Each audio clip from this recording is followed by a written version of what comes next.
release of your microphone when you wish to speak, and press again to mute. Going live in 5, 4, 3, 2, 1. You may now begin the meeting. Good afternoon. I would like to welcome you all to the Wednesday, October 9th, 2024 mission of the House Opportunities Commission. I'm Roy Priest, Chair, and I'd like to introduce to you my fellow commissioners who are present. To my far left, Pamela Bird, Commissioner. Linda Kuhn, next to her, Commissioner. Online on Zoom is our Vice Chair, Jeffrey Merkowitz, who's online. Other Commissioner Solomon is on excused absence. He's out of town. So with that, we have a quorum present and we can proceed with the meeting. So I'd like to call the first order of business, which is in fact the Community Resident Advisory, the Community Forum. I don't think we had anyone who signed up for the Community Forum today. Yes, we actually do have someone that would like to come up.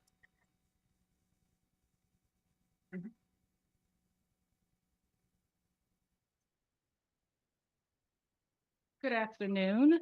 Good afternoon. My name is Kimmery Tobe, and I am the founder of the nonprofit organization called Push for Love. And Push for Love supports parents with special needs children and caregivers. Push for Love started in 2014, selling t-shirts. We now have a Push for Love apparel, which a percentage goes towards supporting the nonprofit organization. Our website is pushforlovegives.com. In 2017, Push for Love received its trademark. In 2021, Push for Love became a 501c3. In 2022, we started our Push for Love retreats. In 2023, we produced a Push for Love song and video, which you can find on YouTube and YouTube Music. We had our first Push for Love boat ride on the Odyssey in Washington, D.C. in July 20th, 2024. On October the 5th, 2024, we had our first Push for Love Caregivers Award celebration.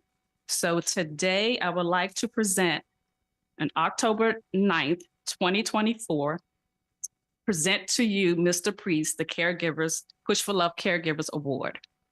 Oh,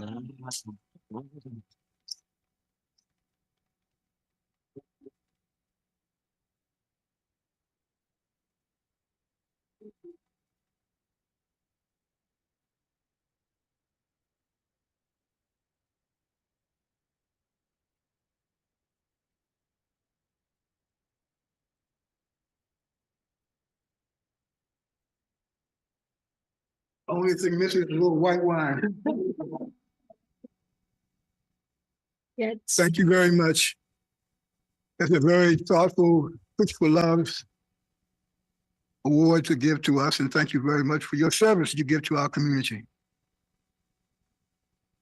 The next item of business is the report of the Resident Advisory Board. I see Mrs. Washington here. Is anyone else going to be present today? Okay.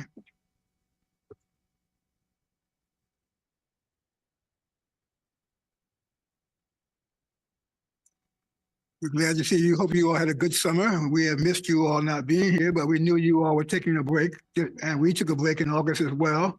So it's good to have you all back present with us.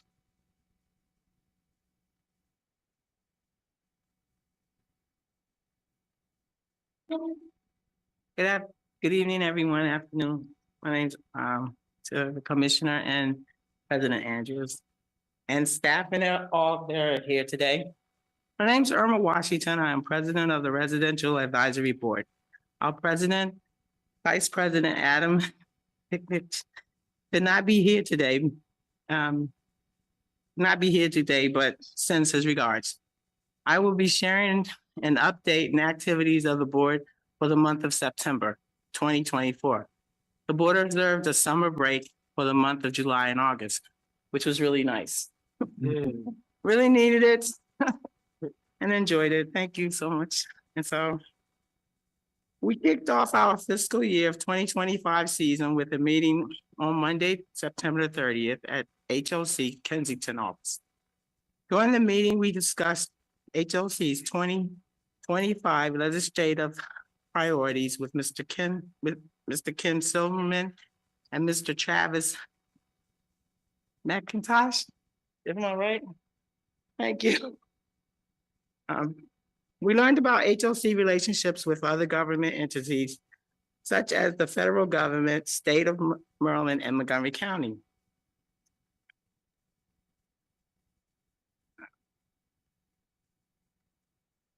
We learned about the various legislative calendars for the council, the state legislature, and Congress. Lately, we provided feedback on the lastly, we provided feedback on the 2024 legislative priorities as well as the new legislative priorities for 2025. On behalf of the board, we extend a thanks to Ken and Travis for information discussed and for questions and for answering our questions. We look forward to providing more feedback about the priorities. I also had the privilege of attending the HUD Public Housing Residential Coalition and Capacity Building Training Workshop in Washington, D.C. I'm gonna say it was really nice, very informative. I enjoyed every bit of it, and if you ever want to ask me more about it, anyone's welcome. It was different. Tenants leaders from across the country came together to develop knowledge and skills. The information from the training was shared with the members of the RAD board. Thanks to Ms. Blackman and Ms. Harris from the residential services team for sharing this great opportunity with us. At our next meeting, October the 21st, 2024, we will learn about HOC's customer service and enhancements. We look forward to the meetings and our continued partnership with HOC. Thank you very much. And do anyone have any questions? Any questions, Commissioners? Before I leave, can I just say that this is going to be a very good year. I just wanted to say at the meeting and our summer break was very energetic for me. It gave me a lot of chance to actually be able to understand the connection of HOC, budgeting, county, and different things. I didn't just use the summer to just sit back and wonder, enjoy it. I actually went to the library. I actually went on board and I actually found out. So I guess if I appear to be more comfortable, it's because I am. And it's because I know more about what I'm here for. So I just want to thank you for this opportunity. And may we have a good fiscal year coming up in 2025. Thank you. Good. Thank you, Ms. Washington. I'd like to certainly, since we have a very big national date coming up for us in November, which is our national election, I hope that we can do whatever we can to work with you as a resident association to get 100% voting turnout for all of our residents to this important election. I can't tell you how to vote, but I can certainly tell you I want you to vote.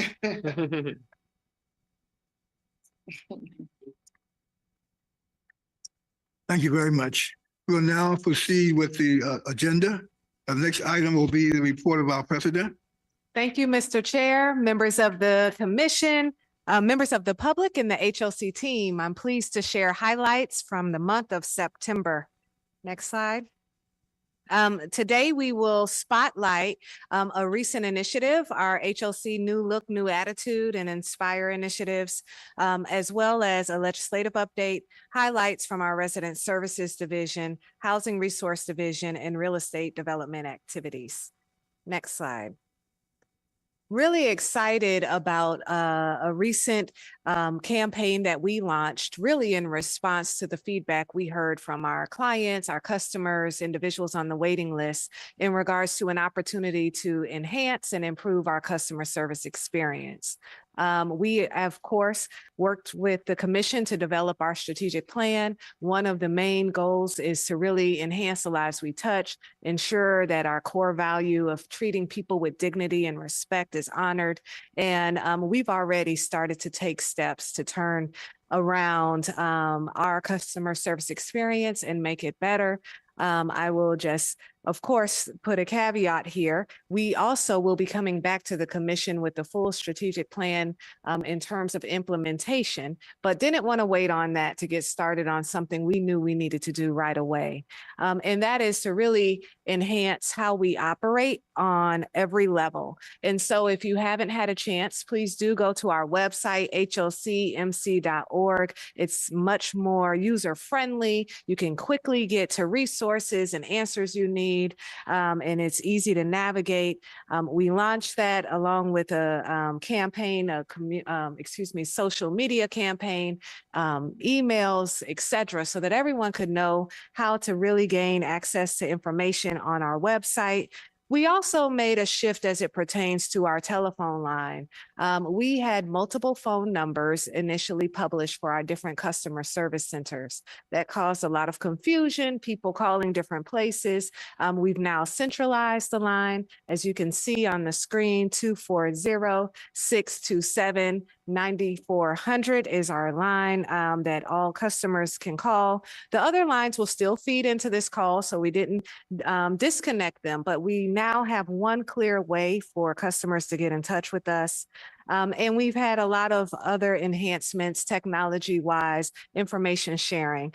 And because I have a moment, I would appreciate a chance to share a brief video that we also have put out in the public and would like to also share in this meeting in regards to customer service enhancements.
Thank you. And what you also saw at the end of that video was the fact that we've launched customer service surveys. And that's something that is much needed so that we can, one, get the honest feedback, hopefully good and bad, in terms of how we can enhance and improve our customer service experience. And so as we get that data, look forward to sharing out what we're learning and how we're making adjustments to accommodate our feedback. Next slide. Also extraordinarily excited about this year as we get geared up for our celebration happening next month, where we will celebrate HOC's 50th and HOCP's 25th milestone anniversaries. You see spotlighted that we will host a celebration on November 21st. We're still raising funds. Our goal was to raise $500,000. And as you can see, we have a ways to go. We've gotten to 88,000. So we're asking for our friends in the community. There's no donation too big, too small. It's all tax deductible to help support our nonprofit. Every dollar directly supports our services and the programming that we provide to our residents. Next slide. For a legislative update, as you may recall, last year, the Maryland General Assembly passed a bill to streamline a procedure and a process that ultimately required HOC to have an extra public hearing one of our delegates actually noticed that this was an unnecessary additional step that was incorporated in the state law many, many years ago, and moved to amend and remove that barrier and that extra requirement. It passed unanimously, and now our county council also just yesterday, and Vice President Ken Silverman testified on our behalf, also supported modifying the county code to remove that requirement as well. So that passed, and is something that we're pleased about. And of course, as the RAB spoke yesterday, their support in all of our lobbying efforts is so important. Also wanted to just spotlight, as you may be aware, that the federal government did move forward with a continuing resolution to continue to fund the government until December. We'll keep the commission posted if there are any changes or issues that we might encounter. I will say that next month we will come to the commission with our legislative priorities for your feedback and confirmation. We received feedback from Resident Advisory Board. We'll incorporate those comments and recommendations as well. Next slide. In terms of resident services update, we hosted a number of programs in the month of September, 2 focused on fire safety, both at Westwood Towers and Fenton Silver Spring by the Montgomery County Fire and Rescue Department, which we appreciate, as well as we continue to work in partnership with the county in regards to distributions of Chromebooks. And as you can see, that occurred both at Residence on the Lane and our Deerwood Service Center. Next slide. We had multiple activities, including ice cream socials, special events that were held with Bower Park residents, where we took them to the National Museum of African American History, and the Leggett hosted a Hispanic Heritage Month event as well. Next slide. In terms of trying to make sure that our children have activities, CSF hosts weekly after-school programs at Shady Grove Apartments and the Willows on Monday through Thursday. And you see Stewart Townhomes also has after-school activities that are facilitated by Gaithersburg Church of the Nazarene. And so we appreciate our partners who are providing this great resource to our children. Next slide. FSS is continuing its recruitment efforts. We now have 333 enrollees in the program. You see spotlighted the average income increase, which is over $15,000. And we are really focused on marketing and trying to get even more participation in the FSS program. Next slide. In regards to the voucher program, in the month of September, we had 104 families searching. And as you can see, multiple contracts are also pending execution. We received only 1 request for a voucher extension. So that means that people are receiving their vouchers and finding suitable homes to lease up. Next slide. I'd like to congratulate our finance team for winning this award yet again, our Excellence in Financial Reporting Award that's issued by the Government Finance Officers Association of the United States and Canada. This is, 15 consecutive years of receiving this exceptional award. It's the highest form of recognition in the area of governmental accounting and financial reporting. And it's an award well deserved. So very big congratulations and accolades to the team. Next slide.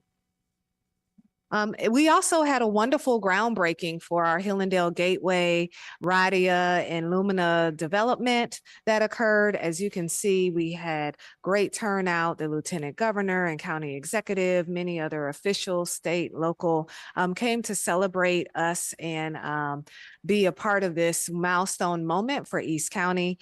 We definitely will continue to keep the commission and the public apprised as we move forward with this development, but it was a beautiful event. Next slide.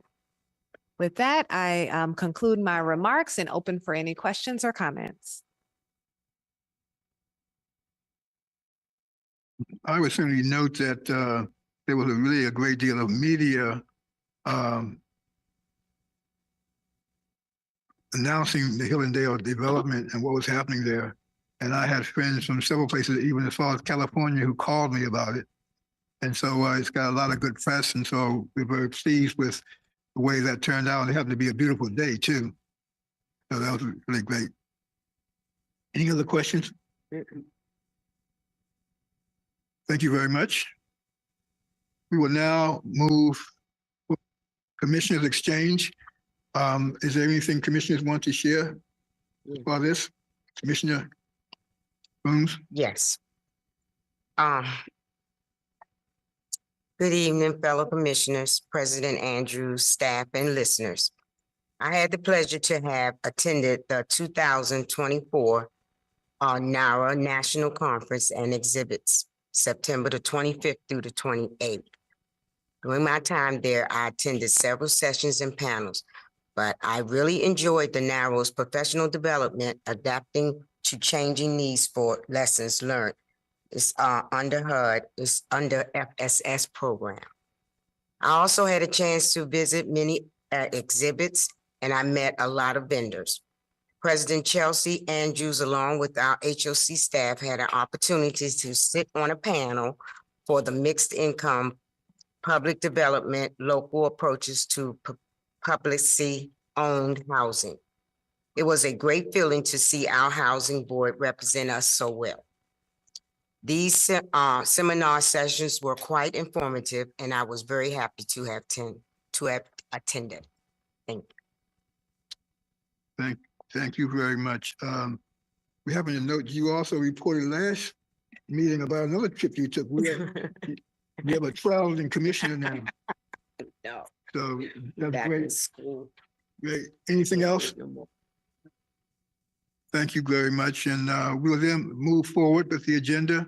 The next item is the approval of our minutes for September the 11th, open session as well as a closed session. Can I get a motion to approve those minutes? So moved. A second. Properly moved and second to approve the minutes of September 11th. All those in favor signify by saying aye. Aye. Opposed, nay. So ordered. We will now proceed to our section of our agenda dealing with our committee reports. The first item is for the first committee is the Budget and Finance and Audit Committee that I chair. The first item on the agenda is a fiscal year 2024 fourth quarter budget to actual statement, and also the acceptance of the fourth quarter 24 budget to actual statements. So with that, I will turn to our President Chelsea Andrews. Thank you. Commissioners, this presentation is one that we also provided, of course, to the BF&A committee, and includes a recap of FY24. As the committee and the commission are aware, FY24 was a year where we really were dealing with and continue to deal with the impacts of recovering from the pandemic, primarily our policy decision as it pertains to holding off on lease enforcement as long as we could. We took very proactive steps to support our residents every way we could, including leveraging multiple divisions to help get the word out and help disseminate both federal and non-federal funds. In fact, I believe through our efforts, we provided between $10.5 million and $12 million worth of rental relief to our residents. I will also indicate that over that period of time, we were not in court doing lease enforcement, and now here we are. We have shared every opportunity that we've had in terms of the fact that we want to work with our residents, and even now for our residents that are having challenges paying rent, our resident services team is available to help provide connections to resources across the county. But we are in a posture where we are having to move forward. I will also just highlight that while we did have some challenges as it pertains to our budget, we are still a very financially sound organization. We're fortunate in that way. The decisions the commission has made leading up to this point has allowed us to withstand that turbulent water. And our financial position in terms of our ratios and our reserves are solid. I'm going to turn it over to the finance team to provide more context, along with the additional information about how we ended the year. There will be a recommendation on how we reconcile the end of the year and how we position ourselves moving forward. Thank you, President Andrews, Commissioners. For the record, my name is Tim Getzinger, Senior VP of Finance and CFO. Today, the finance team will be presenting on 3 items, including the budget to actuals, a budget amendment, and tenant write-offs.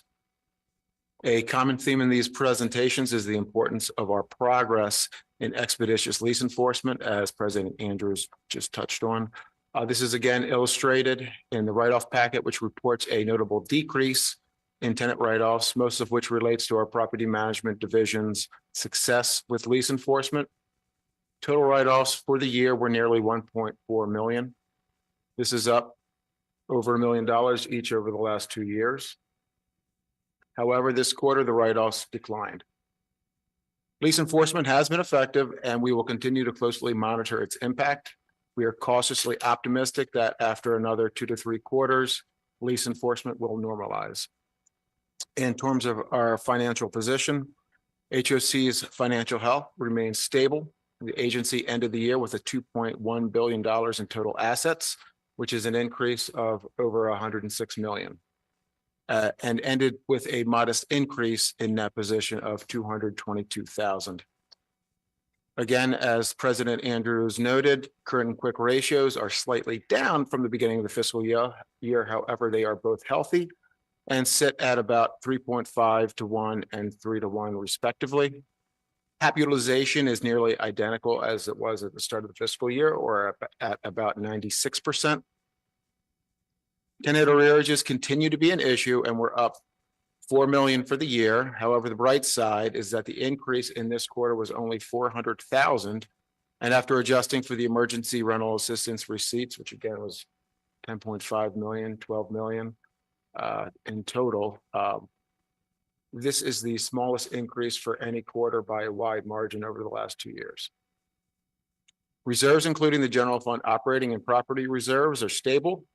In the budget to actual packet, staff will recommend an option to close the FY24 budget that maintains this stability. A review of our non-revolving development funds also demonstrates stability and are projected to improve with upcoming commitment and development fees. The budget to actuals package provides details of slippage of these fees. However, it's important to note that the FY25 budget assumes 20 million in fees, whereas the current projection with the slippage now projects 25 million. A large driver of next year's performance will be the timing of commitment and development fees, and especially property performance, specifically our ability to maximize rents, minimize vacancies, and find effective solutions for rising maintenance and utility costs. And with that, I would be happy to answer any questions. Otherwise, we can move to the first packet item. Can you just recap for me? I know in reading the packet, how the development and commitment fees, when they're received, is it at the end of the project completion? That part I was a little fuzzy on. There are a number of different milestones that each project, it's project specific, but in the budget to actual presentation, I think there is a detail of some of the slippages and some of the reasons behind it. But there are a number of different milestones. Okay, so just project by project. It is and having project by a look at project. those. Okay. Presenting the first item will be Terry Fowler, our budget officer. Thank you, Tim. Good afternoon, Commissioners, President Andrews, staff, and the viewing public. For the record, I am Terry Fowler, the budget officer. And as Tim mentioned, I will be discussing the fourth quarter budget to actual statements for fiscal 24. If we could turn to page 22 of the packet. Thank you. The agency ended the year with a net cash flow shortfall of approximately $6.7 million, which equates to just under 2% of our total operating budget of $339.3 million and just over 4% of the total adjusted operating budget of $166.4 million, which excludes the housing assistance payments, federal and county grants, and both the single and multifamily bond funds.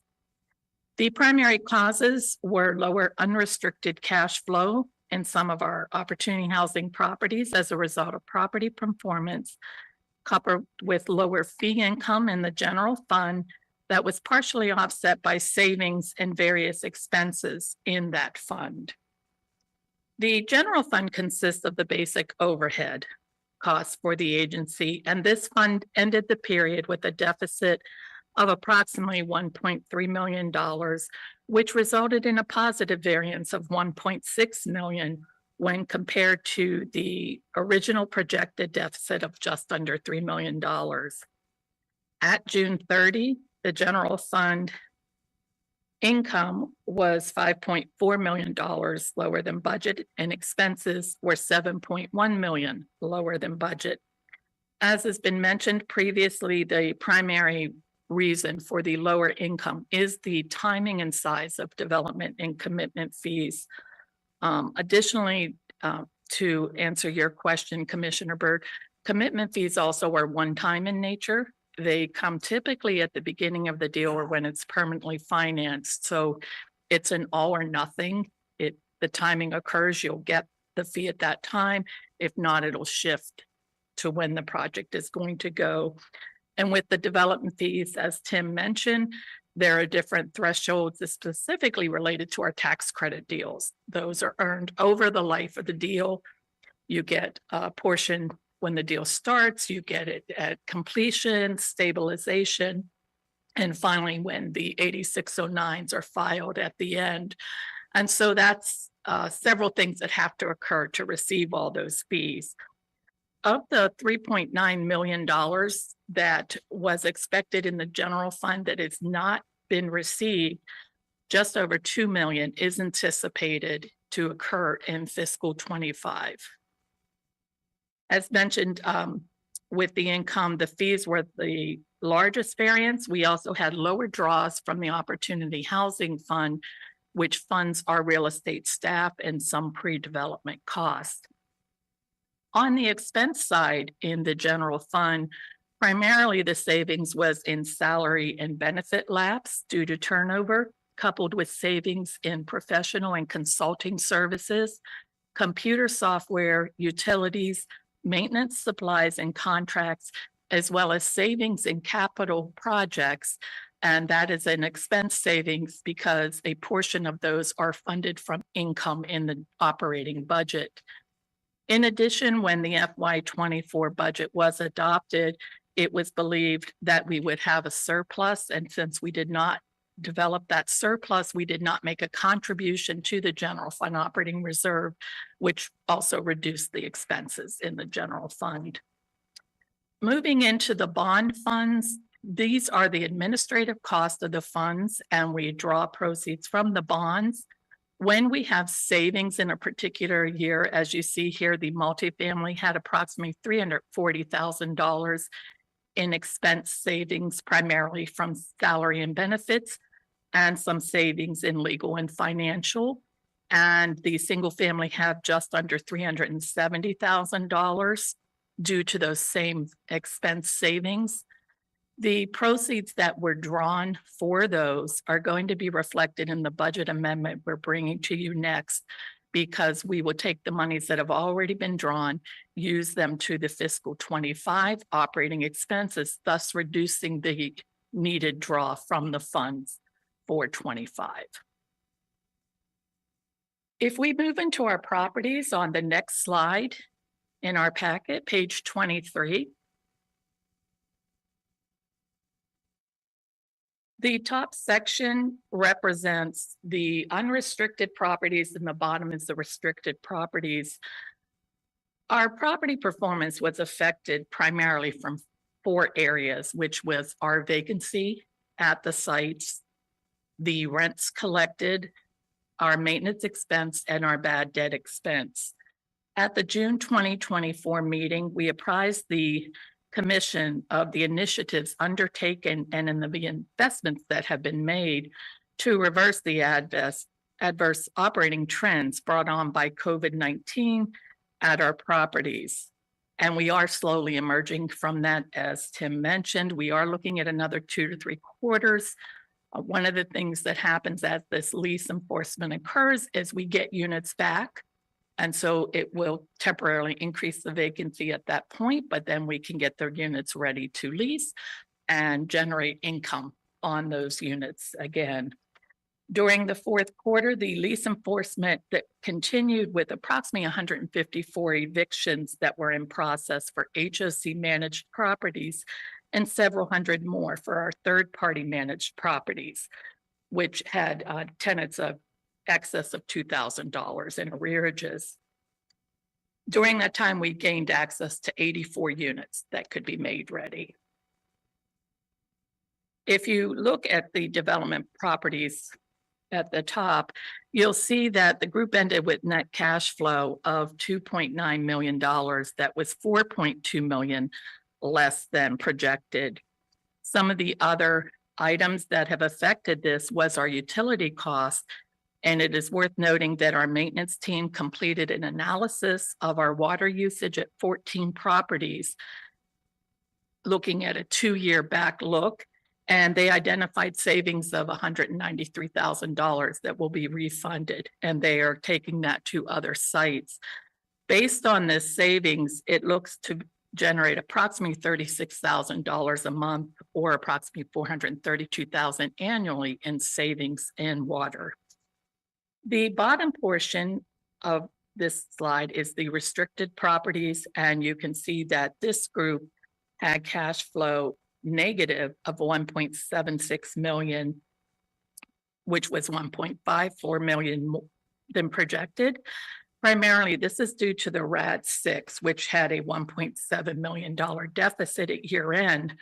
However, it's worth noting that by June 2024, management achieved stabilized physical occupancy at the sites of 93.6%, up from 88%. And that is attributed to revamping the staffing models and the leasing efforts at those properties. The largest expense variance was in maintenance contracts. Deferred maintenance is the primary reason. And again, our utilities, $93,000 of the overcharges that I mentioned previously were at the RAD 6. The deficit at these properties will be covered from agency resources as they do not have sufficient cash to cover the shortfall generated in fiscal 24. If we move to page 24 of the packet, again, it is split with unrestricted and restricted.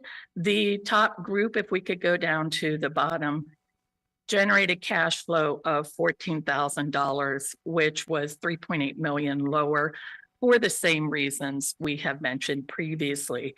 I do want to draw your attention to the bottom section, which these are typically our restricted properties that will cover their own shortfalls and not create a draw on the agency. However, there are 2 properties here of note. One is Cider Mill, which reported a negative cash flow variance of 3.2 million based on their $2.8 million shortfall.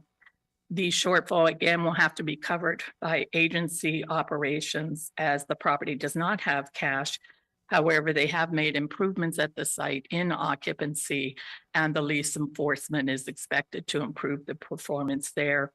It's also worth noting that the majority of the overage in maintenance costs was due to the inspections at the property that required additional work. The last property I want to mention is State Rental Combined, which had a deficit of $584,000. Again, due to the performance, the property does not have sufficient cash reserves to cover that. So we are proposing that 50% of this be covered by agency operation. If there are any questions related to the operating budget, I'd be happy to address those before we move to the public fund. I don't have questions about these numbers, but I do. When you do the 25 budget, and 25 budget is based upon, looking back at what you did this previous year, How will this affect the projections for 25 going forward?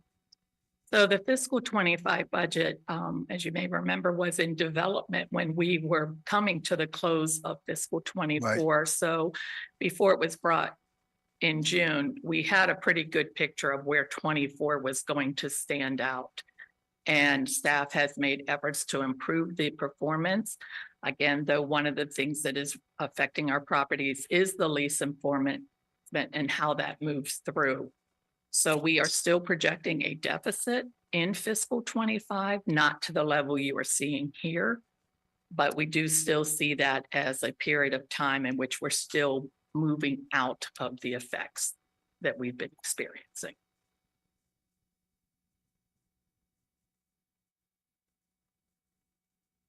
Okay.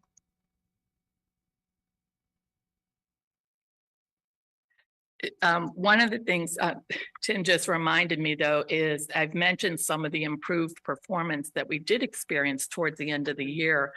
And when we reported the third quarter agency budget to actuals in June, we had a higher shortfall of approximately 7.2 million.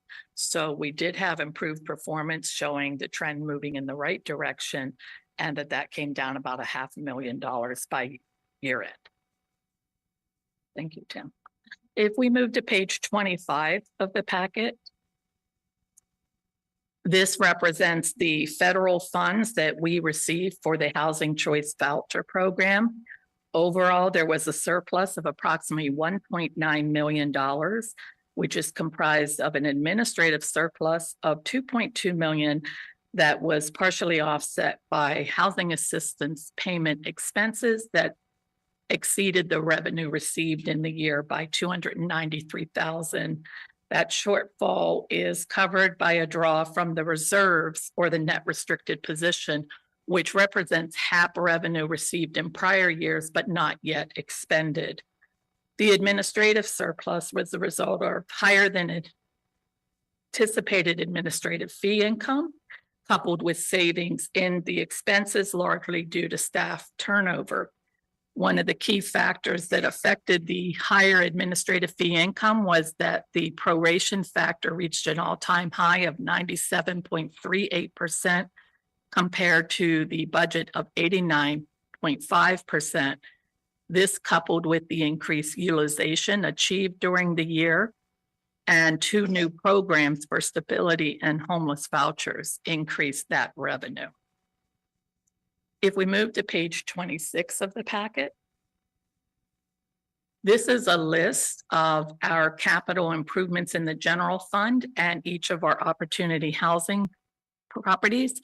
You will see that several of the properties, it looks like this is filtered, only showing you those properties that exceeded their budgets. I assure you there are some that did not exceed their budget. But I apologize, but that has a filter on it. We did analyze all the properties that have overages and those that have sufficient reserves. The overages will come from that. Many of them were the result of renovations or improvements needed for inspection, as well as work that we had plumbing related that was not anticipated. Where a property does not have sufficient reserves, we have the use of the Opportunity Housing Property Reserve, and we have analyzed that the obligated funds from that reserve for fiscal 24, when compared to what has been drawn, has sufficient surplus there to cover the overages at properties that do not have their own replacement reserves for that purpose.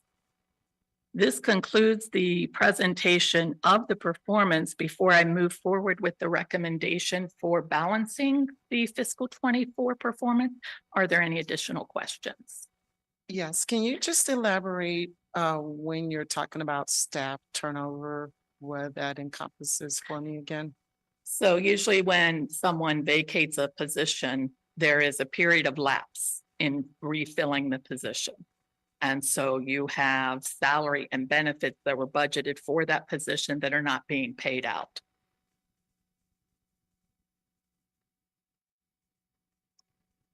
No other questions? You can go ahead and proceed. Okay. If we turn back to page 22, actually 21 of the packet, you will see the recommendation and the analysis that was done. I'm sorry, can we go back a couple more? What about the resolutions?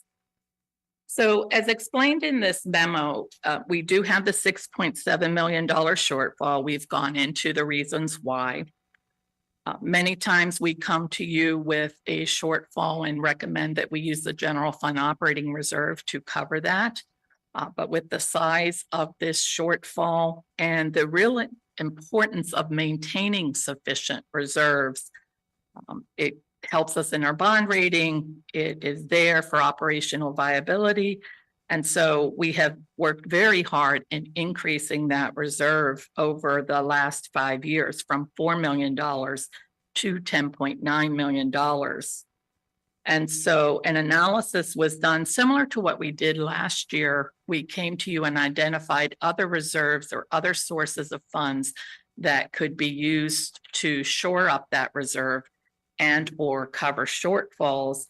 An analysis was done that looked at two properties that had a swap termination that resulted in proceeds from the mortgage spread being generated each year. And those are Alexander House and the Lindley. They continue to generate this spread. Alexander House was $630,000 annually, and the Lindley was $1.5 million. And at this time, there's approximately $6.8 million available. In order to address the budget shortfall, staff is recommending utilizing the accumulated mortgage spread from the two properties. Repayment of the line of credit would occur in fiscal 25, where we will continue to make those payments. So if the commission agrees with this course of action, the line of credit would be repaid in 2032 for the Lindley and 2037 for Alexander House, utilizing the excess proceeds that will begin accumulating again in the second quarter of fiscal 25.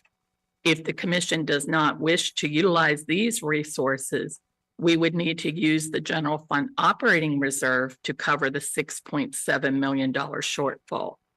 This would reduce the reserve from $10 million less the funds already obligated for fiscal 25 of $1.6 million to a balance of $2.6 million. That equates in a drop of taking it from 6.58% of our adjusted operating budget to 1.55%. And for that reason, staff is not recommending this option, but is recommending the option of using the mortgage spread proceeds to cover the shortfall. And we'd be happy to address any questions you may have. I will say that the committee reviewed and discussed this, and we certainly recommend the action has been recommended by the staff related to dealing with the shortfall, because we do think it's very important to maintain our overall operating reserves as opposed to depleting them for this purpose when we have other sources we can use. Any questions? If not, can I get, this is the resolution number for this is resolution number 24-75A. I think we have 3 resolutions associated with this particular action. Yeah. The first one deals with the acceptance of the year end. So can you want to do each one separately? We can do A, B, and C. So 2475B covers the acceptance of the utilization of the Lindley mortgage spread, and 75C deals with the actual acceptance of the fourth quarter budget, the actual statements, okay? So can I get a motion to approve resolutions 2475A, 2475B, and 2475C? So moved. Have a move second? I second. Probably moved and seconded to approve these resolutions. All in favor signify by saying aye. Aye. Opposed, nay. So ordered, carried unanimously. Thank you very much. Thank you. The next item being brought forth is the actual amendment to the 25 first quarter budget. So then I'll turn to our president. Yes, commissioners, this is a pro forma request in regards to making a amendment to the FY 25 budget so that we can roll over funds that weren't used in FY 24 to continue to support our operations, as well as stand up the appropriate budget for Metro Point in FY 25. I'll turn it over to Terry Fowler, our budget officer, for more details. Thank you, President Andrews. Yes, if you turn to page 2 of the packet, as President Andrews mentioned, in any given year, we have a couple of typical budget amendments that we make for capital projects that have assigned funding and are not able to be completed by the end of a particular fiscal year. We will roll forward that capital budget and the approved funding.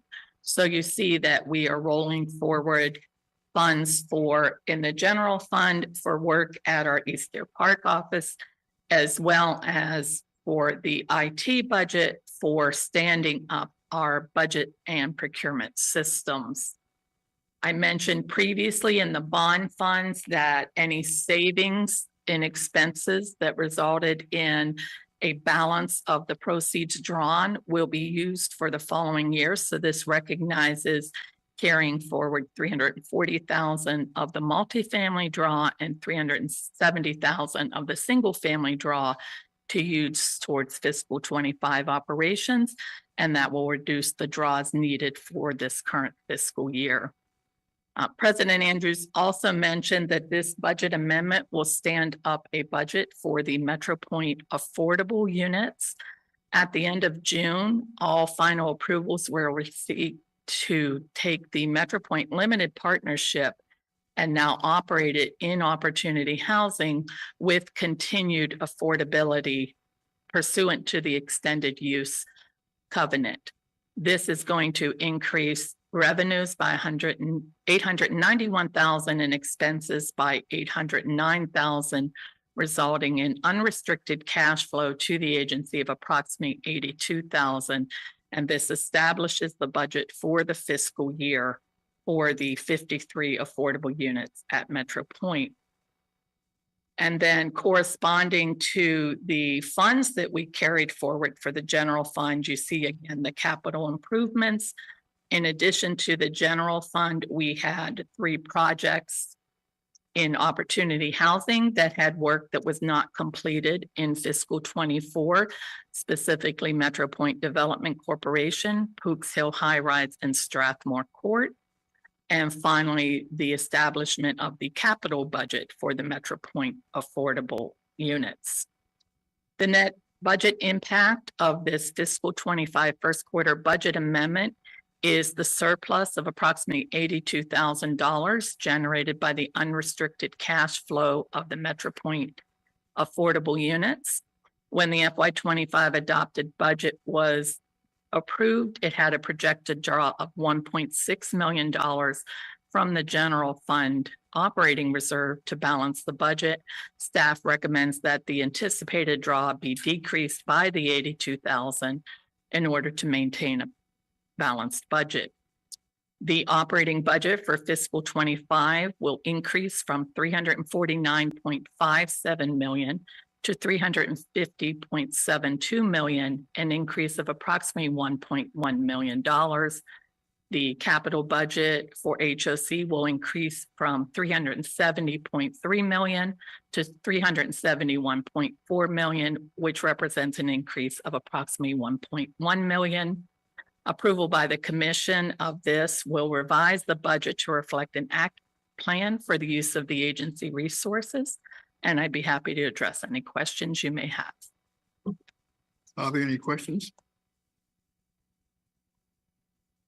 If not, this again was recommended forward from the committee to the full commission for approval. So I ask for a motion to approve resolution 24-76. So moved. You have a second? Properly moved and second to approve resolution 2476. All those in favor signify by saying aye. Aye. All those nay. Carried unanimously. Thank you. Thank you. Next item coming before us is related to the accounts receivable on our tenant accounts. Yes, thank you, Mr. Chair. This is an item that comes before the commission on a quarterly basis, also presented and supported by the Budget, Finance, and Audit Committee in regards to our write-offs for the last quarter of 24. I'll turn it over to our CFO, Tim Getzinger, for more information. Thank you, President Andrews. If you can scroll to, I believe it's the top of page 3. It's the colored chart. Thank you. Excellent. The proposed write-off for the former tenant account receivable balance for the fourth quarter of fiscal year 2024 is $378,221, which brings the total year to date for the fiscal year to $1,382,042. The reason why I want to point out this chart is that those top 2 line items by far the largest causes for this, and they're both directly resulting from lease enforcement. And this is the case for the entire fiscal year. As a little bit of a comparative analysis for the FY25 quarterly, obviously in this quarter, it's 378,000. Last quarter, it was 502,000. Q2 was 369,000 and quarter 1 was 132,000. And again, if we compare this to the last couple of fiscal years, it was 1.38 million for this year, 221,000 last year, and in FY22, 349,000. So it's really a direct result of lease enforcement. The next anticipated write-off for former tenants' uncollectible accounts will be for the first quarter of FY25, which will cover the period from July 1 through September 30th, 2024. As I mentioned in the intro to this piece, we do expect overall for the agency the next 2 to 3 quarters a continuation of this. Hopefully, this is an indicative of a decrease. We will see, and we will continue to report on this. However, the Budget and Finance and Audit Committee reviewed this request at its meeting on October 3rd, 2024, and joined staff in its recommendation to approve the proposed write-off of uncollectible former residents' balances for the fourth quarter of FY24, which totaled $378,221. And with that, I'd be happy to answer any questions. Questions? No. Any questions? If not, can I get a motion to approve resolution 24-77? So moved. Second. Properly moved and seconded. All in favor signify by saying aye. Aye. Nay, so ordered. Thank you. Thank you. Thank you. These are, I think, cover the items that were presented to Budget, Finance, and Audit Committee.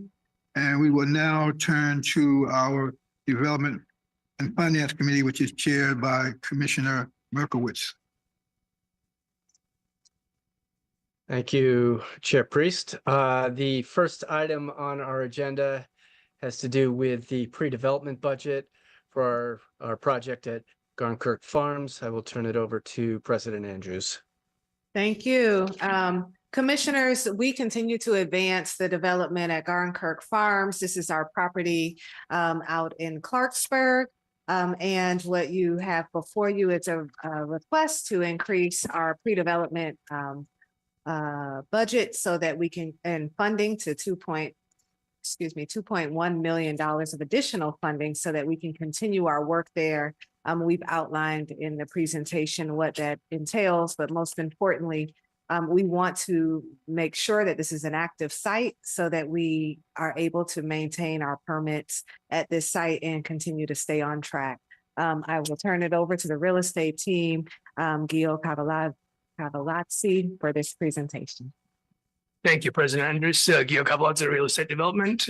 As President Andrews summarized, this property is in active pre-development phase, close to having obtained the permits for construction, and we are, getting in the time period to prepare for financing of construction in the second quarter of next year.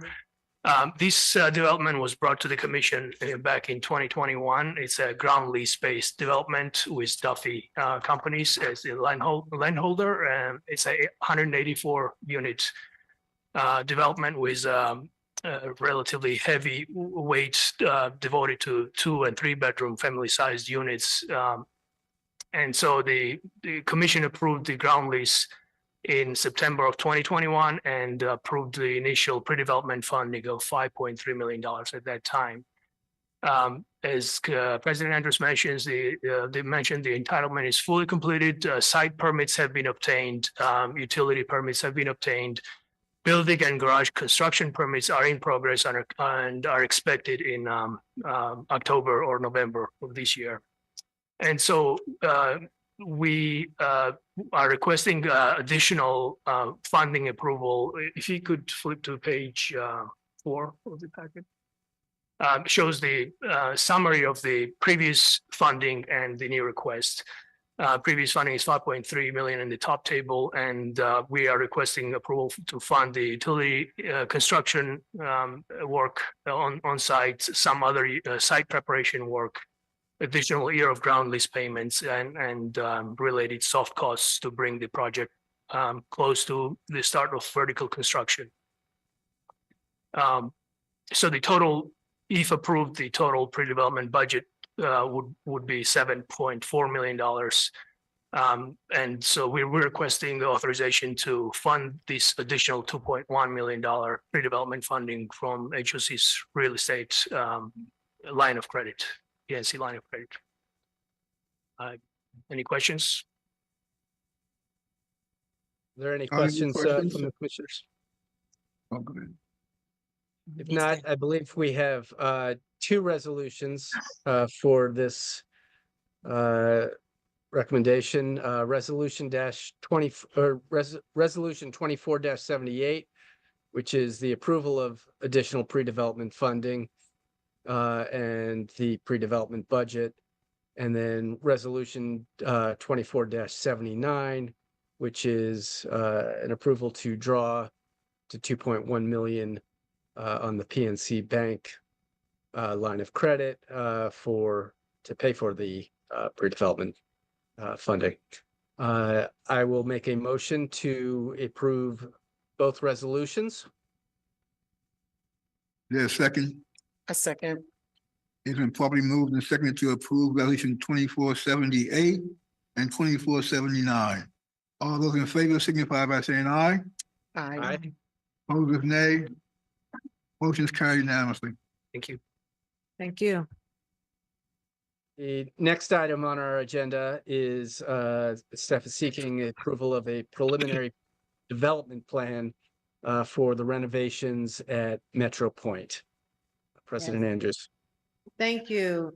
Commissioners, we presented this to Devin as well, and had an opportunity to share a new concept for Metro Point. As you know, Metro Point is centrally located in Wheaton, right above a metro station, and is at its 15-year mark, where we want to leverage the ability to revitalize the property. It has multiple capital needs as well as an opportunity to reposition so that it can generate additional resources for us. Our team had an opportunity to look at this site and evaluate where and how we might make modifications so that we can leverage the best use. You will see that there is a recommendation to really increase the affordability at this site by using LIHTC and leveraging the basis that we would accumulate in doing that, but also maintaining the level of and the funding that we need to make the capital improvements. There was a thorough analysis. I will turn it over to our real estate division, and there was feedback that we received and incorporated in this revised presentation. I will turn it over to Alex Lauren, our housing acquisition manager that's leading this development. Thank you, President Andrews. For the record, Alex Loren, Real Estate Development here at HOC. So Metro Point is, as President Andrews mentioned, 173 unit development built in 2008 of the Wheaton Metro Kiss and Ride. Since that time period, it's consistently struggled to maintain positive net operating income, with HOC supporting the property by funding its annual operating shortfalls. So a major focus of the proposed renovation and resyndication of the property will be eliminating these shortfalls and putting Metro Point onto a sound financial path. The renovation will include interior and exterior upgrades to enhance the asset's marketability, reinforcement of structural systems, and reinvestment in the building systems. Back in July of this year, Zavos Architecture and Design was selected as the architect, and a pre-development budget in the amount of $1.4 million for fiscal year 2025 was approved by the commission, allowing for the start of investigative engineering studies and design. We're now proposing a preliminary development plan in which the affordable restricted units would be increased to 70% with a 60% AMI income averaging approach, thereby expanding affordability at a transit-oriented location while maximizing LIHTC proceeds and issuing new tax-exempt debt to replace the existing taxable and tax-exempt debt.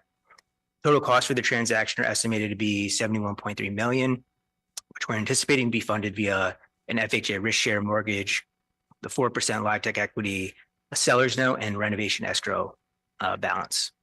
Any balance of sources needed to finance the transaction will be sourced through a combination of green energy grants, loans, or HOC funds, which will be presented to commission at the final financing plan.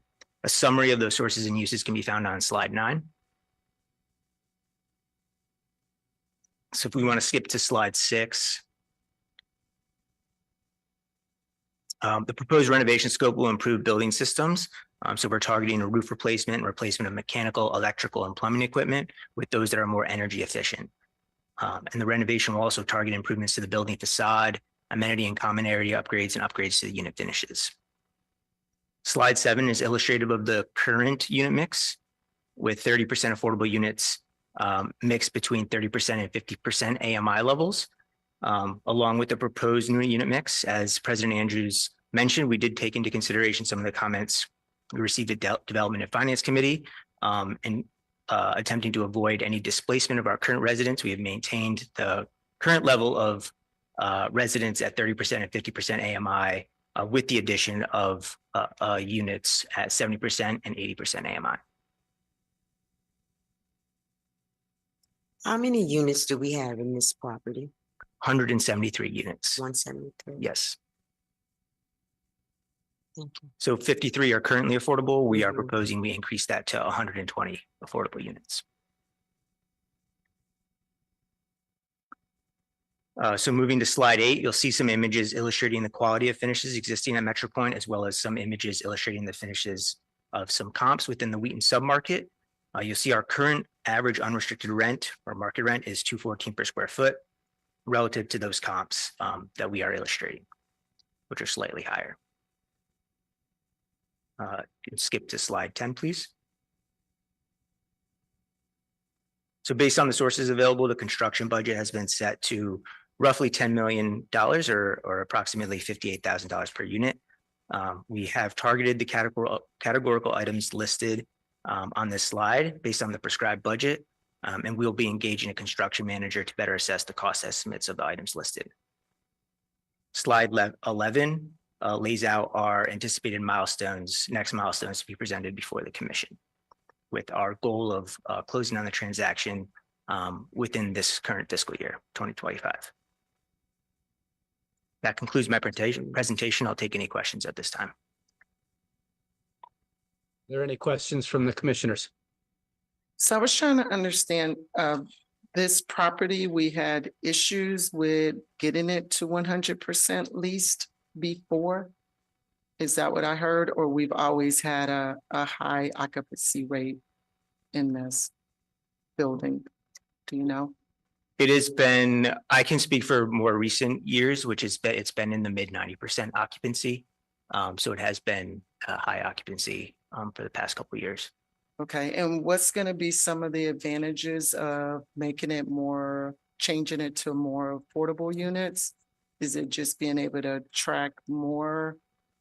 Can you just elaborate on that a little bit more? Yeah, it'll allow us to, by increasing the affordability, we'll be able to gain more proceeds from LIHTC, which will allow us to go ahead and move forward with a significant renovation, which will increase the livability standards.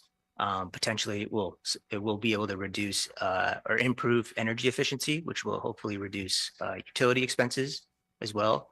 And then through the recapitalization, the goal is to reduce the debt service or maintain a better level of debt service requirements on the project.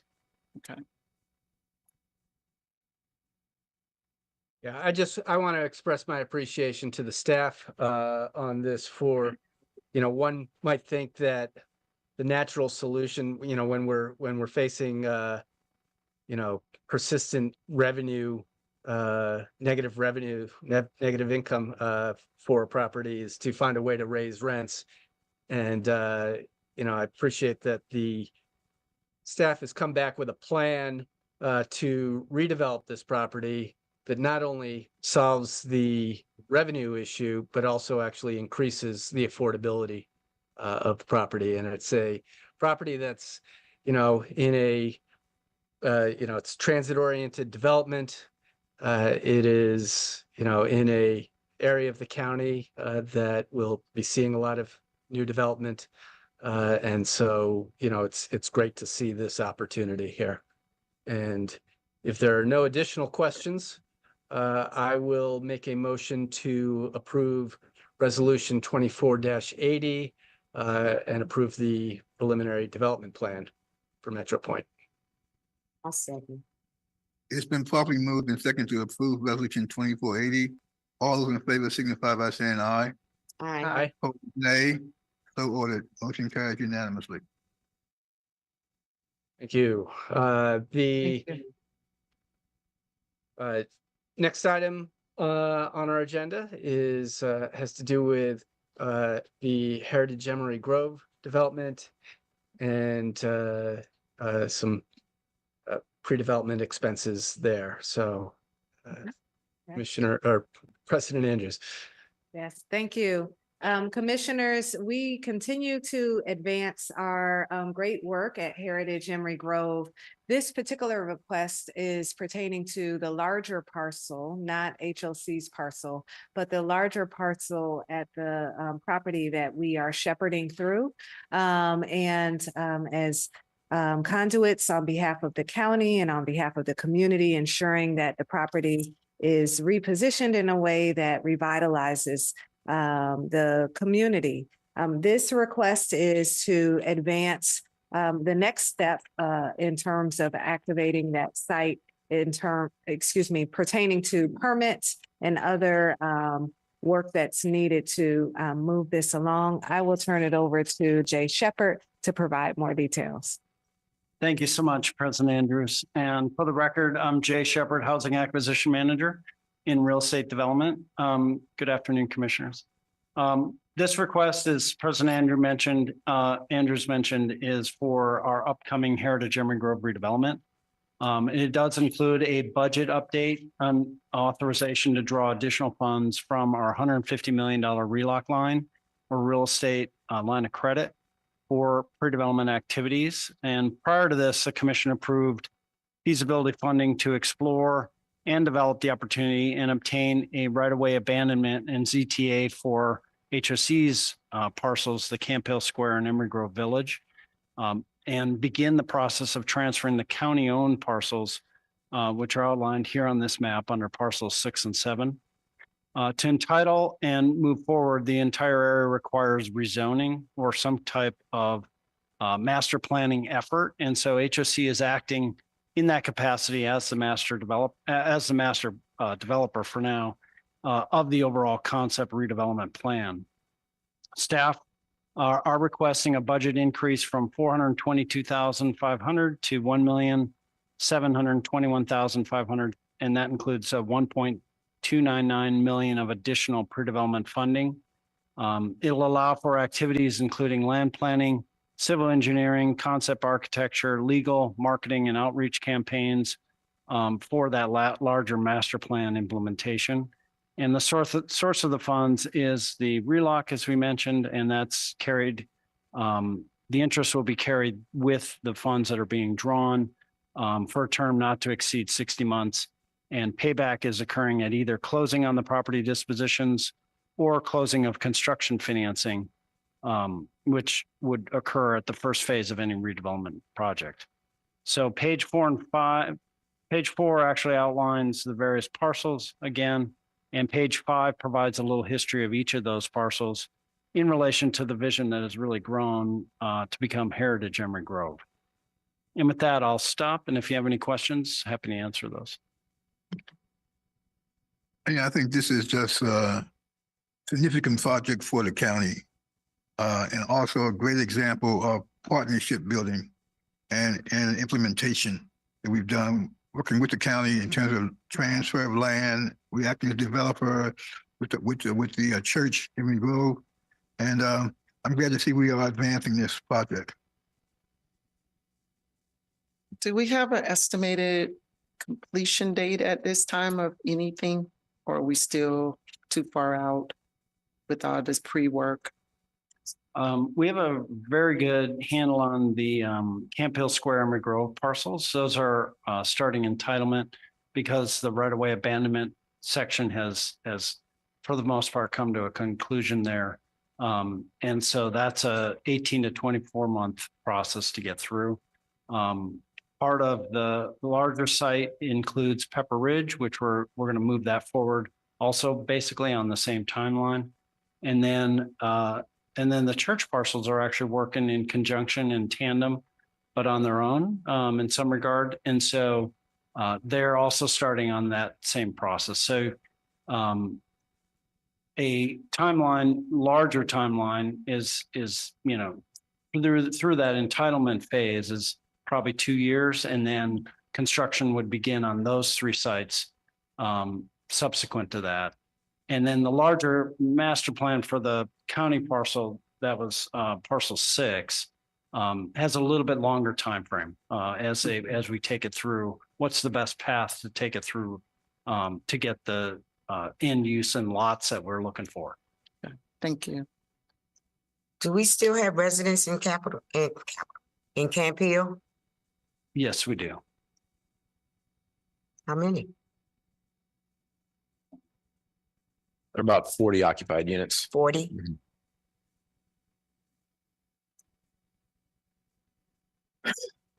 And Emery Grove has been demolished? Emery Grove? That's correct. Yes. Yeah, and we'll begin to work with the residents of Camp Hill Square about a year ahead of time to begin the process of working with them on relocation, and they will also have the opportunity to return to the rental component of the redeveloped Emery Grove Village in Camp Hill Square.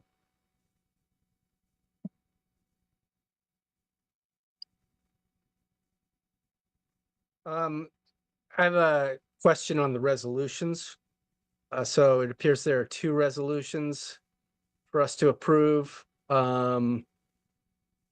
You know, the first one seems to be to approve the pre-development budget and the draw, and the second one seems to be a repetition of approving the draw, and I'm just a little confused about what the difference is. And I can address that, Commissioner. So the first one is exactly what you said. It's the approval of the draw as well as the budget. And the second one is actually a resolution that's provided strictly for PNC, the bank for the relock draw. So it's very comparable, very similar, but it leaves out certain things just for the outside bank. Okay. If there are no further questions, then I will make a motion to approve the 2 resolutions, resolution number 24-81 and resolution number 24-82, to approve the pre-development budget and the draw from the PNC line of credit. Do you have a second? I second. Probably moved and second to approve resolutions 2481 and 2482. All those in favor signify by saying aye. Aye. Nay, so ordered. Thank you. The next item on our agenda is another opportunity for us to accept some alternative placements of required MPDUs to help us boost some affordability in our own properties. And I will turn it over to President Andrews. Yes, and I'll turn it right on over to Senior Vice President Zachary Marks. Good evening, Commissioners. Zachary Marks, Senior Vice President of Real Estate. Very similar to two other alternative placement agreements the Commission approved earlier in the calendar year. This is another high service senior community perspective. Senior community. It comes with a very large monthly service fee, which, while you can make the rent in the unit affordable, that service fee puts it well out of affordability for that prospective tenant. And so likewise, the DHCA, HOC staff and the developers have, on the same basis as the previous agreements, worked up a proposed alternative payment placement or placement payment in the amount of about 1.35 million. It's actually $1,340,500. And this would be to place 9 additional MPDUs at a property within the Bethesda CBD. The next slide, please.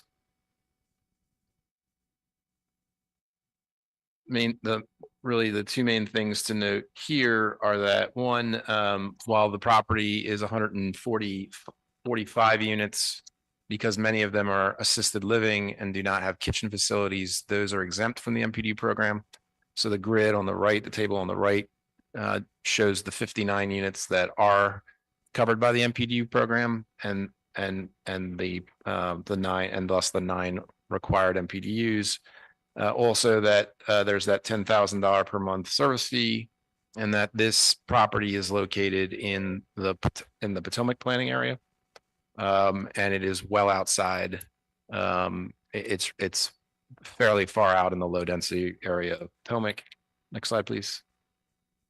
Oh, and sorry, previous slide really quickly. I know that there was a little bit of confusion about the language in the slide from the DNF committee, so we've revised this to really clarify how the payment was produced. And so it's $130,000 per unit by 9 units, but then there was an additional 15% premium charged to the developer for really the right to do this. And so that's how we reach the total amount. So we clarified that language there. Next slide. Much like the other alternative placement agreements, there are some good new features that HOC and DHCA have worked on together, including we now have structured this in a way that it can be used both on existing and prospective new construction properties, and that the money, if not applied immediately, can be held in escrow. Interest from that escrow is to be used for rental assistance to residents of the county. And so there's a good bit of flexibility that's been developed by this program that gives us a better shot at replacing, at placing these units in actual new construction properties. So that was a great achievement by DHCA and HOC. Also on the map, you can see that the yellow dot is where the prospective property is located and how far that is from really anything that isn't a large house. And so by moving these units into the Bethesda CBD, we're giving prospective residents access to everything the CBD offers. Next slide. So the issue for consideration is simply the approval of the related documents on the acceptance of the payment for alternative placement. We will return once we have identified the target property, the sort of receiving property, if you will. We will return to the commission with that selection, and the commission will have an opportunity to approve or not approve that specific selection. In the meantime, these payments will be received and held in escrow as described. If there are any questions, I'm happy to answer them. I don't have any questions, but Zach, could you, for those people who may be listening who don't understand alternative placement, so they don't think that we are not building 145 units, could you just give a little very brief summary of what that is? Yeah, so there are there's a niche type of property where some are rental, some are for sale. But there are these senior properties that come with very large monthly service fees, and similar to the condo, to some of the condo associations that have very large condo fees, you can make the units rent very affordable, but the condo fees put it out of affordability. And so what's happening here is that any residential property has to abide by the MPDU laws of the county, and in this case, it's a 15% requirement. But there is a large exemption for assisted living, memory care. So really units that have medical services associated, with a nuance around if it has a full kitchen, then it gets treated as an actual housing unit. If it doesn't, then it's treated as assisted care and so is exempt. And so that slide is that slide that really shows that the full property is 45 units total. But many of those units are exempt because they are assisted living and memory care. So they're really healthcare units under the definition of the county versus residential units. And so they are just completely exempt from the MPD law, whether they were involved in an alternative placement or not. Those units would not be covered by the MPD. And so that there are 59 units, I believe, that are covered by the MPDU law. 15% of that rounded up is the 9 units. Mm-hmm. So, thank you. Are there any additional questions from the commissioners? No. Not for making a motion. I just reiterate one comment I made in committee. I think it makes total sense to accept these payments and place the MPDUs in Bethesda, which is the closest area where we have some development. A couple comments, I guess, as noted, that this will lead to net increases in affordability at our properties and not be used to substitute for affordable units that we might otherwise have done. But also just in the interest of, geographic diversity, which I know is one of our part of our strategic plan goals. It would be great if at some point we had more in Potomac where we could place these or had more options, for affordable units for county residents to live in that area as well. But with that, I will make a motion that we approve resolution 24-83 to accept payment for the alternative placement of these MPDUs. Second. Probably moved and seconded to approve resolution 2483. All in favor signify by saying aye. Aye. Opposed, nay. So ordered. Thank you. Thank you. Thank you. And I think the final item on the Development and Finance Committee portion of the agenda has to do with a new deal to sell some of our scattered site units and have those redeveloped and occupied and for ownership and finally put to some good use. So I'll turn it over to President Andrews. Yes, thank you. Commissioners, as you may recall, last year we presented a holistic presentation on scattered sites, shared kind of where we're located, what are the different approaches that we can take to make sure that we're leveraging this portfolio to the best of our ability. And in our strategic plan, we highlighted the potential of affordable home ownership as being one of our goals. We have a number of scattered sites where the capital needs are pretty high, and in these instances, maybe even over $150,000. And as you recall, not too long ago, we partnered with Habitat for Humanity so that we could dispose those properties to them and allow them to work through their mission to revitalize those properties and really allow for first-time home buyers to take advantage of them. It was a wonderful partnership. We're presenting another recommendation for another 10 units, and we will be in the future expanding communication to other nonprofits who might be interested in leveraging the same model. We, of course, will come back to the commission before we get too far down the line with this model to make sure that we we have a strategy in place around how many scattered sites we're open to disposing at any time, if we should start acquiring, if we should take a different path forward. But as it stands, the county has supported Habitat in advancing this request with some funding, and we believe that this would be a great win-win for us and for those first-time home buyers. And with that, I will turn it over to Jay Shepherd. Oh, thank you, President Andrews. And again, for the record, I'm Jay Shepherd, Housing Acquisition Manager in Real Estate Development. As President Andrews mentioned, we're requesting authorization to proceed on the disposition of a second batch of 10 scattered site units, primarily in Montgomery Village, to Habitat for Humanity of Metro Maryland. And as President Andrews also mentioned, we sold our first batch to them in April.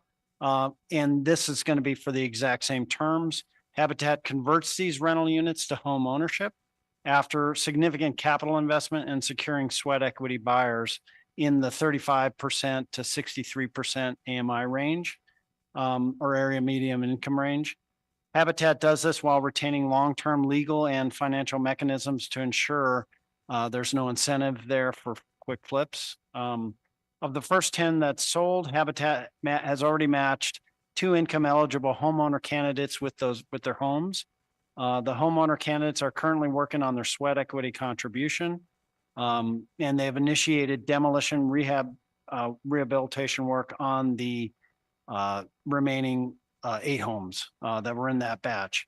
Their capability to acquire and produce home ownership opportunities relies to some degree on a consistent and predictable schedule of pipeline homes to match with their volunteer and home buyer or sweat equity engagement. And we believe that annual capacity is around 50 dwelling units a year. So again, in the packet, we've summarized that the sale price is $90,000 per unit. They are sold in an as-is, where-is basis, and closing costs are paid for by Habitat. The units, I'll note, do require significant capital investment. So they've been deferred maintenance in a lot of cases. And so in this particular instance, we prioritize these older units. They've got high capital needs, and they're in areas where HOC has already an abundance of inventory, or at least the ample opportunity to acquire new MPDUs. While the disposition does not yield proceeds for acquisition of new MPDUs, it does create home ownership opportunities for low and moderate income households that are at one end of the housing continuum, affordable housing continuum. It also further aligns with HOC's goal 2 and C of the new 5-year strategic plan, and that's to enhance wealth creation and home ownership opportunities for further housing equity. So with that, I'll stop, and if there's any questions, we're happy to answer those at this time. Thank you. Can you just quickly speak to how did we come up with the 8,000 per unit? What were the factors into that? So it's basically the same amount that was in the first batch, but it actually is driven in large part from the amount of financing that Habitat's able to achieve from the county, who's providing the money for the acquisition. And it turns out that that's exactly 900,000 for their financing. And so for 10 units, it equated to 90,000 per unit. Okay, so it's not like we're making any profit or anything off the sale of those units. Yeah, our book value on the units are actually lower than the 90,000, but Okay. The market value of those units arguably is slightly higher than 90,000. However, this is a conscious decision to recognize a sale to promote other activities and goals of our agency. No other questions, really.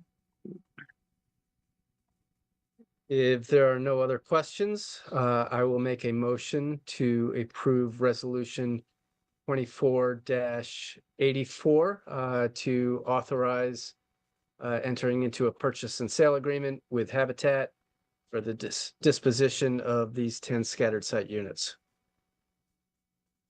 I second. It's been properly moved and second to approve resolution 2484. All in favor signify by saying aye. Aye. Opposed, nay. So ordered. Since there's no other business to come before the commission at this time, can I get a motion to recess the meeting in order to convene a development corporation meeting? So moved. Is there a second? I second. All in favor signify by saying aye. Aye. Opposed, nay. So ordered. We will now convene the development corporation meetings as listed on the agenda. The development corporations are entities that are wholly controlled by HOC and own various properties. For each development corporation, the board of directors is comprised of the HOC commissioners, and the officers are the same as the officers of the commission. I now call the meeting of the Region Metro Development Corporation to order. The item before the board is the approval of a preliminary development plan for the property. I turn to the presentation over to the staff. Yes, thank you. This is a request, as stated, to move forward with the pre-development plan that was presented, allowing us to take next steps in regards to design and entitlement, coming back to the board with a financing plan in the future. This is the item that was presented to us early in the agenda for Metro Point. So we are just simply taking the action of the Development Corporation related to that action. Yes. Is there a motion to approve resolution 24-003 ME? So moved. Second, Second. all in favor signify by saying aye. Aye. Opposed, nay. So ordered. With no further business to come before the corporation, this meeting is adjourned. This concludes the Development Corporation meeting. We will now reconvene HOC's regular monthly meeting. Pursuant to section 3-305B and D of the General Provisions Article of the Annotated Code of Maryland, I move to adopt the written closing statement dated October 9th, 2024, and to adjourn this open session to a closed session to discuss two topics. The first topic is the potential acquisition of interest in real estate properties located in Rockville, Maryland. This topic must be discussed in closed session in order to protect HOC's bargaining power and to protect confidential commercial and financial information provided to HOC by third parties. The statutory section that allows this meeting to be closed are sections 3-305B3 and 3035B13. The second topic is various financing actions for real property located in Bethesda, Maryland. This topic must be discussed in closed session to protect confidential commercial and financial information provided to HOC by third parties. The statutory section that allows this meeting to be closed is section 3-305B13. If a member of the public that's watching this meeting in real time on the YouTube wishes to object to the closed meeting, please comment in the YouTube chat box or contact HOC's General Counsel. Instructions can be found in the Open Meetings Act objection procedure, which is posted on HOC's website. Do I have a second? Second. All in favor signify by saying aye. Aye. Opposed, nay. So ordered. We are now completed with our meeting. Thank you.